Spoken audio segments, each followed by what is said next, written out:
Hello, good morning children. I'm Sunita Rathod, your English teacher. Beta, we were doing chapter number 4. ठीक है, yesterday we had started this chapter. कल हमने शुरू कर दिया था Lost Spring. ठीक है, अब हमने जो है इसमें मैंने आपको बताया कि this chapter basically is based on child labour. ये जो चैप्टर है चाइल्ड लेबर पर बेस्ड है, जिसमें हम दो बच्चों के बारे में पढ़ेंगे. ठीक है, एक साहिब के बारे में एंड सेकंड इज़ मुकेश के बारे में. ठीक है, साहिब जो है एक रैग पिकर है, कचरा बीनने वाला है. ठीक है, पहले हम साहिब के बारे में ही पढ़ेंगे. साहिब जो है कचरा बीनने वाला है, रैग पिकर है. ठीक है, और साहिब की फैमिली जो है वो ढाका बांग्लादेश से आई है. और वहाँ से क्यों आई है? क्योंकि वहाँ स्टॉर्म्स तूफ़ान आने की वजह से उनके घर खेत वगैरह सब कुछ उसमें बह गए. तो ये लोग वहाँ से आकर और यहाँ दिल्ली के पास में एक जगह है सीमापुरी, वहाँ जा आकर रहने लग गए. ठीक है, अब ये जो साहिब है, ये जो राइटर है अनीस जंग, जो लेखिका है अनीस जंग जो राइटर है, उसके पड़ोस में क्या करता था, कचरा बीनता रहता था. तो स्टार्टिंग जो है वो वहीं से हुई है. ठीक है, अब देखो यहाँ पर जो है आई का यूज़ हुआ. आई कहीं पर साहिब के लिए है और कहीं पर जो है वो राइटर के लिए है. ठीक है, अब स्टार्टिंग में देखिए आप, वो स्टार्टिंग यहीं से हुई है कि साहिब ये कहता है कि कभी कभी मुझे कचरे के ढेर में से 1 रुपया मिल जाता है. तो राइटर उसे क्वेश्चन करती कि तुम ऐसा क्यों करते हो. ठीक है, तो साहिब जो है वो कहता है कि मेरे पास और कुछ करने को नहीं है. तो राइटर उसे सलाह देती है कि गो टू स्कूल क्यों नहीं जाते हो. ठीक है, तो वो साहिब कहता है कि मेरे पड़ोस में कोई स्कूल नहीं है. When they build one I will go, जब बन जाएगा तो मैं चला जाऊँगा. तो राइटर उसे मजाक करते हुए कहती है कि if I start a school will you come, क्या अगर मैंने स्कूल शुरू करा तो तुम आओगे. Yes he says smiling broadly, तो वो एकदम मुस्कुराते हुए कहता है कि हाँ मैं आऊँगा. A few days later I see him running up to me, is your school ready. अब इस बात को काफ़ी दिन गुजर जाते हैं, तो काफ़ी दिनों बाद में वो वापस से जो है मेरे पीछे दौड़ कर आता है. राइटर कहती है कि वो मेरे पीछे दौड़ कर आता है और मेरे से पूछता है कि आपका स्कूल बनकर तैयार हो गया. It takes longer to build a school, I say एमरेस्ट. अब राइटर कहती है कि स्कूल बनने में काफ़ी लंबा समय लगता है. आई से एमरेस्ट, एमरेस्ट का मतलब शर्मिंदा होते हुए कहती है. Eight having made a promise that was not meant, मैंने एक उससे ऐसा प्रॉमिस करा, एक ऐसा वायदा करा जिसका कोई मेंट नहीं था, कोई अर्थ नहीं था. But promise like mine abound in every corner of his bleak world, लेकिन मेरे जैसे प्रोमिस तो उसकी ब्लीक वर्ल्ड में, मतलब कि उसकी जो है विदाउट एनी इंटरेस्ट, ब्लीक का मतलब होता है मतलब कि उसकी आनंद रहित, जिसमें कोई खुशियाँ नहीं होती हैं. ठीक है, उसकी दुखी संसार में रोज़ होते थे. तो अब जो है वो राइटर जो है साहिब को सलाह देती है, क्योंकि वो कहते हैं कि कभी कभी मुझे कचरे के ढेर में से 1 रुपया मिल जाता है. तो राइटर उसे कहती है कि तुम ऐसा क्यों करते हो. तो वो कहता है मेरे पास कुछ करने को नहीं है. तो राइटर उसे सलाह देती है कि तुम स्कूल क्यों नहीं जाते. तो वो कहते हैं मेरे पड़ोस में कोई स्कूल नहीं है, जब बन जाएगा तो चला जाऊँगा. तो राइटर भी उसे मजाक के मूड में कहती है कि अगर मैंने स्कूल शुरू करा तो क्या तुम पढ़ने आओगे. तो बोलता है कि हाँ. अब इस बात के काफ़ी दिनों बाद में वो राइटर के पीछे दौड़ कर आता है और बोलता है तो आपका स्कूल बनकर तैयार हो गया. तो राइटर कहती है कि स्कूल बनने में काफ़ी टाइम लगता है. ठीक है, अब उसको इस बात से की शर्मिंदगी भी होती है कि उसने उसे एक ऐसा प्रॉमिस करा जिसका कोई मतलब नहीं था. लेकिन राइटर फिर ये भी कहती है कि मेरे जैसे प्रॉमिसेस तो उसकी दुनिया में रोज़ होते थे. इसका मतलब है कि जो अमीर लोग जो होते हैं, जो रिच पीपल जो होते हैं, वो गरीब बच्चों से प्रॉमिसेस करते हैं बट उन्हें कभी भी पूरा नहीं करते हैं. After months of knowing him, अब राइटर कहती है कि कई महीनों के जानने के बाद में I ask him his name, मैंने उससे उसका नाम पूछा.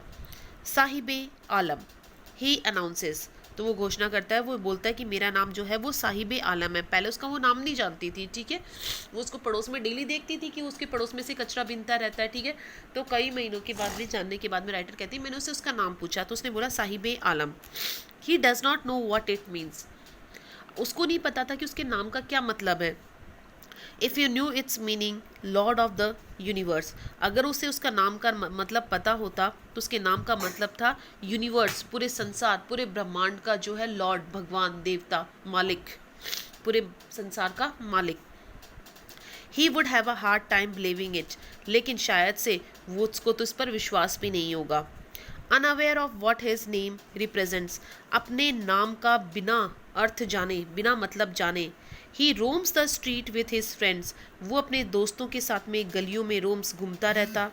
An army of barefoot boys, ये एक मंडली थी, बेयरफुट का मतलब होता है नंगे पांव घूमने वाले बच्चों की। Who appear like the morning birds, जो कि रोज सुबह चिड़ियाओं की जैसे आते, एंड डिसअपेयर एट नून, और दोपहर में गायब हो जाते।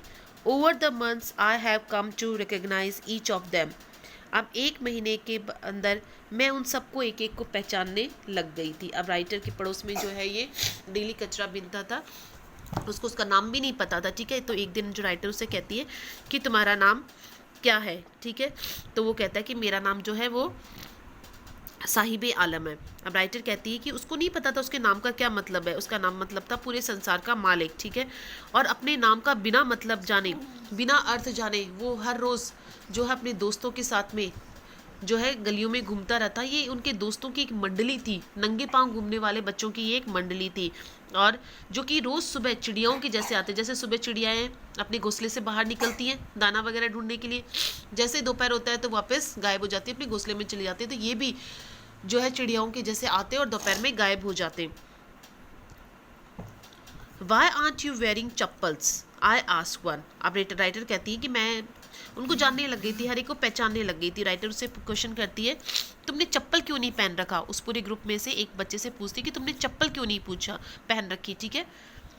My mother did not bring them down from the shelf. He answers simply. Sahib से क्वेश्चन नहीं करती है, मतलब उस ग्रुप में से किसी और बच्चे से क्वेश्चन करती है कि तुमने चप्पल क्यों नहीं पहन रखी। तो वो बच्चा जवाब देता है कि मेरी माँ ने, शेल्फ है अलमारी, मेरी माँ ने अलमारी में से नहीं उतारी, सिंपल तरीके से जवाब देता है।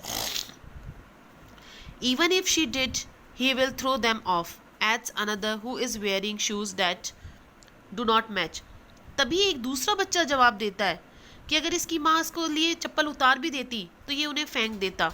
एक ऐसा बच्चा जवाब देता है जिसने जूते तो पहन रखे थे लेकिन वो भी अलग अलग, दोनों पाँव में अलग अलग जूते पहन रखे थे। तो वो बच्चा जवाब देता है कि अगर इसकी माँ इसके लिए उतार भी देती ना अलमारी में से चप्पल, ताक में से ऊपर चप्पल उतार भी देती तो भी ये उन्हें पहनता नहीं, ये उन्हें फेंक देता। When I comment on it, he shuffles his feet and says nothing. और जब मैंने उसके ऊपर कमेंट करा, टिप्पणी करी, तो वो कुछ नहीं कहता, केवल अपने पाँव को हिलाता है और कुछ नहीं कहता। I want shoes, says a third boy. अब उसी ग्रुप में से एक तीसरा बच्चा कहता है कि मुझे जूते चाहिए।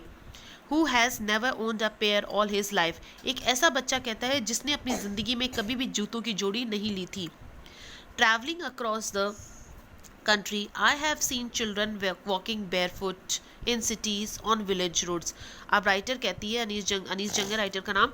तो राइटर कहती हैं कि मैंने पूरे देश में ट्रैवल करने के दौरान मैंने ऐसे कई बच्चों को देखा है जो नंगे पांव घूमते रहते हैं। इन बच्चों को मैंने शहरों में देखा है, गांव की सड़कों पर देखा है। It is not lack of money but a tradition to stare barefoot. और ये बच्चे पैसों की कमी के कारण नंगे पांव नहीं रहते हैं, बल्कि एक परंपरा है उनकी नंगे पांव रहने की। इज़ वन एक्सप्लेनेशन, ये एक एक्सप्लेनेशन है कि उनकी परंपरा है ये नंगे पांव रहने की। I wonder if this is only an excuse to explain away a perpetual state of poverty. अब राइटर कहती है कि मेरा ये मानना है, मेरी ये सोच है कि ये एक बहाना है ये समझाने का, किस चीज़ को समझाने का? परपेचुअल का मतलब होता है हमेशा कायम रहना, हमेशा बने रहना। स्टेट ऑफ पॉवर्टी, हमेशा गरीबी को कायम रखने का एक बहाना है। तो राइटर कहती हैं कि वो पूरे ग्रुप में से हर एक बच्चे को पहचानने लगी थी। तो एक बच्चे से क्वेश्चन करती है कि तुमने चप्पल क्यों नहीं पहन रखी? तो बच्चा सिंपल तरीके से जवाब देता है कि मेरी माँ ने शेल्फ होती है, टांट जो ऊपर अलमारी होती है उसमें से नहीं उतारी। तो एक दूसरा बच्चा कहता है, जिस बच्चे ने बिना मैचिंग के शूज़ पहन रखे थे, कि किसकी मम्मी अगर उसके लिए उतार भी देती तो ये पहनता नहीं। तभी तीसरा बच्चा कहता है कि मुझे जूते चाहिए, ठीक, जिसने अपनी ज़िंदगी में कभी जूते नहीं पहने थे, कभी जूते नहीं खरीदे थे। तो राइटर कहती है कि मैंने पूरे कंट्री में ट्रैवल करा है, मैंने शहरों में, गाँव में ऐसे नंगे पाँव घूमने वाले बच्चों को देखा है।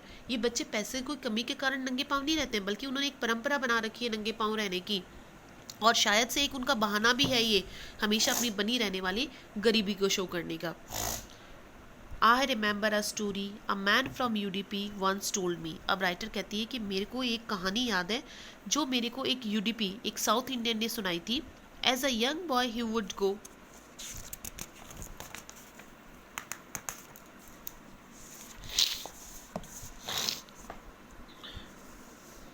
To school pass an old temple where his father was a priest.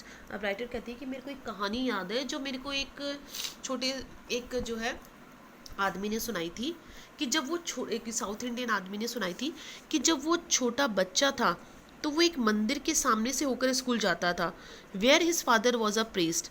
उस मंदिर में उसके फादर जो है वो पुजारी थे। He would stop briefly the temple and pray for a pair of shoes. वो क्या करता, थोड़ी देर के लिए, ब्रीफली का मतलब थोड़ी देर के लिए जो है वो मंदिर के सामने रुकता और जूतों की जोड़ी के लिए प्रार्थना करता। 30 years later I visited his town and temple। अब राइटर कहती है कि 30 सालों बाद में मैं उसके शहर में गई और उस मंदिर में गई, which was now drawn in the air of desolation. वो मंदिर जो अब बिल्कुल डेसोलेट हो चुका था, मतलब कि खराब हो चुका था, टूट चुका था, खंडर बन चुका था। In the back yard where now lives the new priest. अब उस मंदिर के पीछे के आंगन में एक नया पुजारी रहता था। There were red and white plastic chairs, और आंगन में लाल और सफ़ेद रंग की प्लास्टिक की कुर्सियां रखी हुई थी। अ young boy dressed in a grey uniform wearing socks and shoes arrive painting. तभी एक छोटा सा बच्चा जिसने ग्रे कलर की यूनिफॉर्म पहन रखी थी, जूते चप्पल पहन रखे थे, शूज और सॉक्स भी पहन रखी थी, पेंटिंग हाँफता हुआ वहाँ आता है। And through his school bag over the folding bag, और अपना स्कूल का बैग जो है बेड के ऊपर फेंक देता है। लुकिंग एट द बॉय, इस बच्चे को देखकर I remembered the prayer another boy had made to the goddess when he had finally got a pair of shoes. इस बच्चे को देखकर मुझे उस बच्चे की प्रार्थना याद आ जाती है जिसे आखिर में जूते जब मिल जाते हैं तो वो देवी से प्रार्थना करता है, let me never lose them, कि मैं अब इन जूतों को कभी ना खोऊं, ये हमेशा मेरे पास में रहे।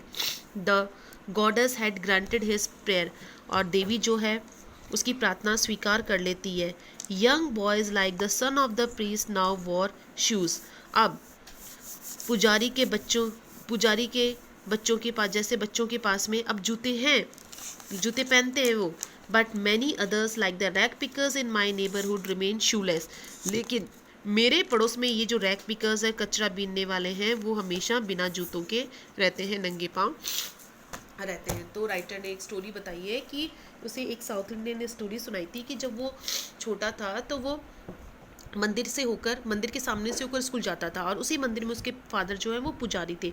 लेकिन वो मंदिर के सामने स्कूल जाने से पहले मंदिर के सामने थोड़ी देर के लिए रुकता और भगवान से प्रार्थना करता कि मुझे जूतों की जोड़ी मिल जाए। अब राइटर कहती है कि मैं 30 सालों बाद में मैं उसी शहर में गई, उसी मंदिर में गई। वो मंदिर पूरा टूट चुका था। मंदिर के पीछे के आंगन में एक नया पुजारी रहता था, और वहाँ रेड और वाइट कलर की प्लास्टिक की कुर्सियाँ रखी हुई थी। तो एक छोटा बच्चा हाँफता हुआ वहाँ आता है, और उसने स्कूल यूनिफॉर्म पहन रखी थी, सॉक्स और शूज़ भी पहन रखे थे, ठीक है। तो राइटर कहती है इस बच्चे को देखकर मेरे को उस बच्चे की प्रार्थना याद आ गई जब जिसे जूते मिल गए थे ना उसे, तब वो हमेशा ये बोलता था कि मैं इन जूतों को अब कभी ना खोऊं, ये हमेशा मेरे पास में रहे। तो अब पुजारी के जैसे बच्चों के पास में जूते तो हैं, लेकिन मेरे पड़ोस में ये जो कचरा बीनने वाले हैं ना, ये हमेशा शूलेस रहते हैं, हमेशा नंगे पाँव रहते हैं। राइटर का कहने का मतलब ये है कि ये बच्चे अगर जूते मिल भी जाए तो इनको पहनेंगे नहीं, ठीक है, क्योंकि इनको जूते नहीं चाहिए। इसी तरीके से ये खुश है,